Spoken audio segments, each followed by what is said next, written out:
कुश्ती खेल से मैं संन्यास ले चुका हूँ। मतलब कुश्ती से मैं अपना नाता तोड़ चुका हूँ। मैं जाति से भूमिहार समाज से आता हूँ और वो जाति में क्षत्रिय समाज से आते हैं, तो मैं उनका रिश्तेदार तो हो नहीं गया। हम तो शुरू से ही कह रहे थे कि बहन बेटियों की लड़ाई है और उसी के लिए हम लड़ते रहेंगे, ये पहला कदम है। हम चुनाव जीत करके आए हैं। ये लाठी तंत्र लोकतंत्र है ना, ये लाठी तंत्र धरना तंत्र से तो ये पिछले एक साल से भारतीय कुश्ती में उठापटक का दौर चल रहा है। पिछले एक साल में भारतीय कुश्ती ने दो बड़े प्रदर्शन देखे हैं। बजरंग पूनिया, साक्षी और विनेश, ये वो चेहरे हैं जिन्होंने लगातार अपनी बातों को रखने के लिए जंतर मंतर का प्रयोग किया है, अपनी बातों को सामने रखने की कोशिश की है। ब्रिजभूषण शरण सिंह के ऊपर में तमाम सीरियस एलिगेशंस लगाए गए, जिसमें सेक्सुअल हैरेसमेंट की बात भी कही गई थी। मामला कोर्ट तक पहुंचा था और उसके बाद सरकार ने कदम बढ़ाया था। ओवरसाइट कमेटी फॉर्म की गई थी। उसके बाद आईओए की तरफ से एड हॉक कमेटी का भी गठन किया गया था, जो कि डब्ल्यूएफआई के डे टू डे अफेयर्स का ध्यान रख रही थी। इस कमेटी का काम ये भी था कि वो तय समय में डब्ल्यूएफआई के इलेक्शंस करवाए।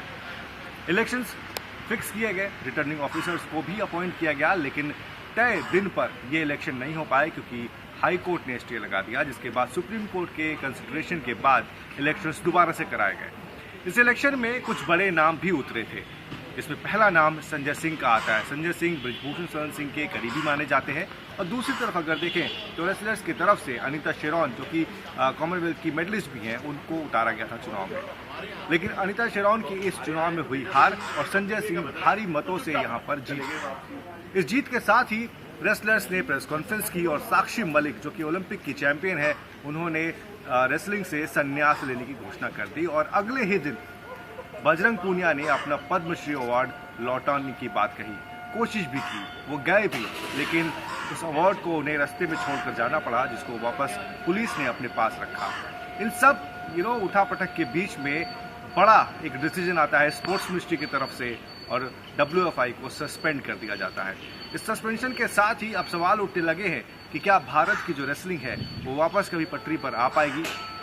आनन फानन में खेल मंत्रालय ने आईओए को चिट्ठी लिखी और कहा कि आप दोबारा एडॉक कमेटी का फॉर्मेशन कीजिए, जो कि फिर से डब्ल्यूएफआई के डे टू डे अफेयर्स का ध्यान रखेगी और वापस से चीज़ों को रास्ते में लाने की कोशिश की जाएगी। एज ऑफ नाउ भारत में रेसलिंग यानी कुश्ती का जो भविष्य है वो कहीं ना कहीं अंधेरे में है, लेकिन देखना होगा कि आगे किस तरीके से खेल मंत्रालय और आईओए डब्ल्यूएफआई के जो चीज़ें हैं उसको सॉर्ट आउट करता है।